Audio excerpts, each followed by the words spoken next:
Taking part in the work would be great help for her. تو جو اس کی family ہے وہ اس کو مختلف کاموں میں مدد کر سکتی ہے اور اس کو ریلیکس ہونے میں مدد دے سکتی ہے. تو جب وہ کام میں اس کے ساتھ ہاتھ بٹائیں گے تو اس کی ہیلپ ہو جائے گی. The wasp was named Tangerine. Give reasons why. Because she likes the marmalade made by Tangerine orange the most. So Wasp was given name of Tangerine. تو ٹیرین نہیں ہے، ٹینگرین ہے، چونکہ وہ ٹینگرین نام کی جو معاملیڈ ہے اس سے بنی ہوئی اشیاء استعمال کرنے کو پسند کرتی ہے، اس لیے اس کا نام ٹینگرین رکھا گیا. Tangerine thought that man on the hill was very important individual. Give reason why. As the man was on the back of the horse and he was there to get better views of wasp, she understand his place. The general stood on a high point of the hill. Give the reason why. The general stand on the high point of the hill so that he can get better view of and guide them better. Tangerine wanted to apologize to the horse. Give reason why. Tangerine has played bad trick to run the horse, taking the general away to say, so she wants to apologize. تو جب ٹینگرین جو وہ یعنی اس کی گھوڑے پر سوار ہے اور وہ چونکہ وہ واسپ کا جو وہ بہتر ویو دیکھنا چاہتی ہے، تو جنرل اونچی جگہ پہ کیوں کھڑا ہے؟ چونکہ وہ لوگوں کو دیکھ کر گائیڈ کرنا چاہتا ہے. ٹینگرین گھوڑے سے کیوں جو وہ اپالوجائز کرنا چاہتی ہے؟ تو اس نے گھوڑے کو یعنی ایسے انداز دوڑانے کے لیے کچھ ایسی چیزیں اختیار کی ہیں جو اس کو نہیں کرنی چاہیے تھی، جس کی وجہ سے وہ پھر اس سے اپالوجائز کرنا چاہتی ہے. یعنی اسے مارا ہے، اس پہ سختی کی ہے، تو اب وہ محسوس کر رہی ہے کہ اس نے اس کے ساتھ زیادتی کی ہے، تو اسے اپالوجائز کرنا چاہیے. The Bomstanian took to their heels. Give reason why. When they see that their commander was leaving the battlefield, they also ran away, leaving the battle. List all reasons why Tangerine disapproved of war. The wars destroyed the beauty of valley.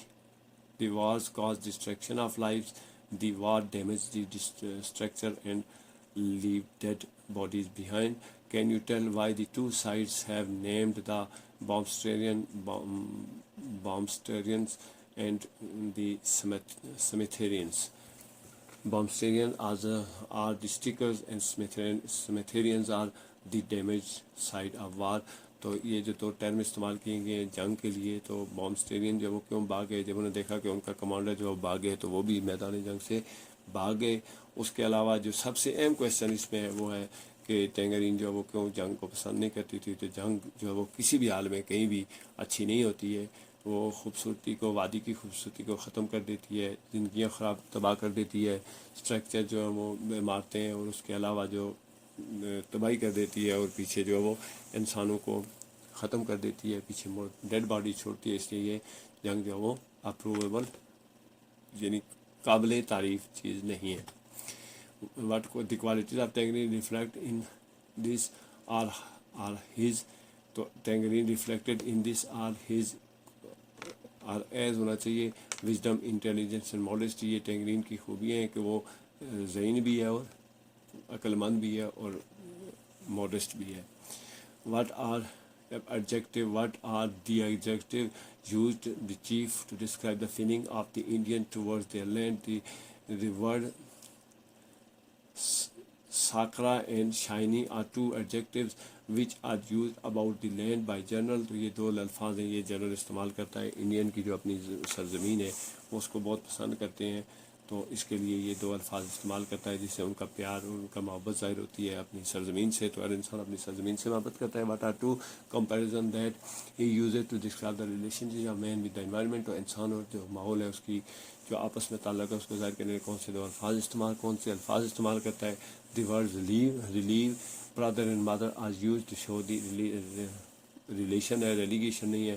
عام مین with that, تو جو زمین کو جو ہے وہ mother اور برادر اور جو ہے وہ اس طرح کے الفاظ جو ہیں وہ اس کے اپنی سرزمین اور اپنی دھرتی کے ساتھ تعلق کو واضح کرتے ہیں.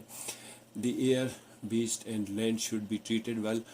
Y does chief want to do? The air is precious, beasts are the brother, land is the mother. تو یہ جو ہے وہ بیسٹ اور ان کو جو ہے وہ کس طرح سے اس کو یعنی چیف جو ہے وہ کون سے الفاظ کیوں استعمال کرتا ہے؟ تو وہ اس لیے کرتا ہے کہ زمین جو فضا ہے اس کو آلودہ نہیں کرنا چاہیے، بڑی بہت قیمتی ہے. بیسٹ جو ہے وہ برادر ہیں اور زمین کو وہ ترجیح ماتا کہتا ہے. بٹ اکارڈنگ ٹو ہم is lacking in the main cities. تو انسانوں کے شہروں میں کس چیز کی کمی ہے؟ The respect beneath us is not respected in the cities and country.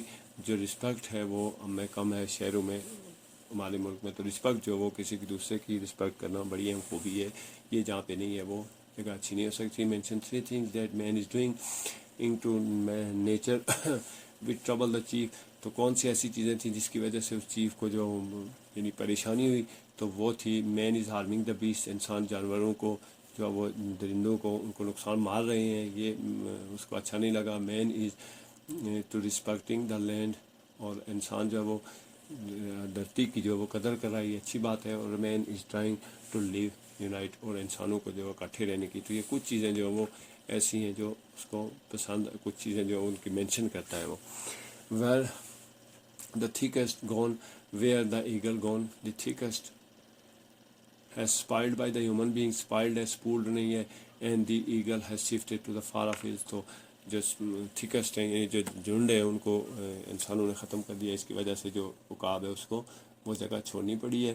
discuss the reason why they have disappeared and how man is responsible for their disappearance. The man has cut their residence. Man has made whatever happens to the beast soon happens to the man. Whenever befall the earth, befall the sons of the earth. The beasts are hated and the man is also hated.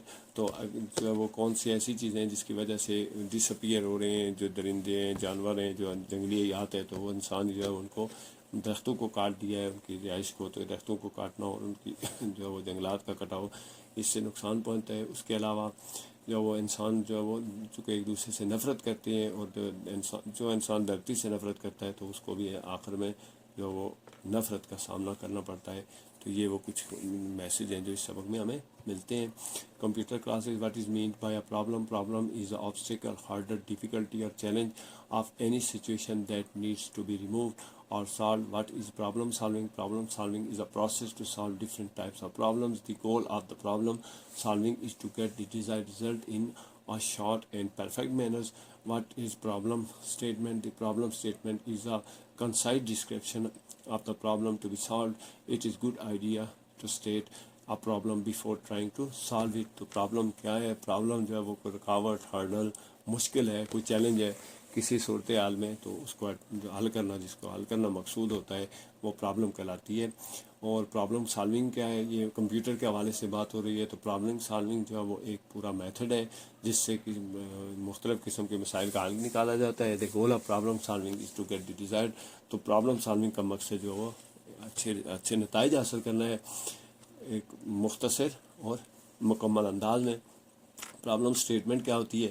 تو کسی مسئلے کا بیان جو ہے وہ ایک مختصر سی ایک ڈسکرپشن ہوتی ہے، اس کی تعریف ہوتی ہے مسئلے کی. اور پھر اس میں جو ہے وہ یعنی وہ ایک آئیڈیا دیتا ہے کہ اس مسئلے کو حل کیسے کرنا ہے. تو اسے پرابلم سٹیٹمنٹ کہتے ہیں. What are steps? 8 نہیں ہے، آر ہے. What are steps of problem statement? Problem statement has 3 elements as what is given input, the processing requirement, and what is required output. What is input? Input is such element of problem statement that we give to the computer as raw material to solve the problem. What are processing requirements? The processing requirement involves performing action of operations on input data to achieve the desired goals and find the solution of the problem. تو problems جو statement ہے اس کے step کون سے ہیں؟ تو سب سے پہلے ہے جو دیا ہوا ہے یعنی ان پٹ، اور اس کے بعد جو ہے ہمیں کیا کرنا ہے، یعنی کیا مسئلہ ہے اور اس کو ہم نے کیسے کیا یعنی اس کے حل کرنے کے لیے ہم نے کون سا طریقہ اختیار کرنا ہے، اور پھر اس کا ریکوائر آؤٹ پٹ کیا ہے. تو ان پٹ کیا ہوتی ہے؟ ان پٹ کسی کمپیوٹر کو دیا جانے والا را ڈیٹا ہوتا ہے، جس کی را میٹیریل ہوتا ہے جس سے وہ پرابلم حل کرنے میں اسے مدد ملتی ہے.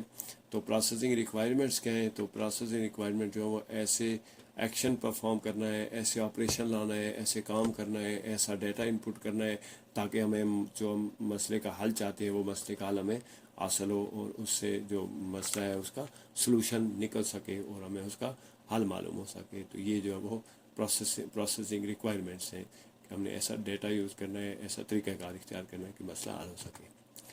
What is output? Output is the result which is obtained by processing the input. It is also called solution. What is flow charting? Flow charting is a process of pictorial illustration of solving a problem. What is a flow chart? A flow chart is a type of diagram that represents a process showing the step as symbol of various kinds, and they are ordered by connecting them with arrows.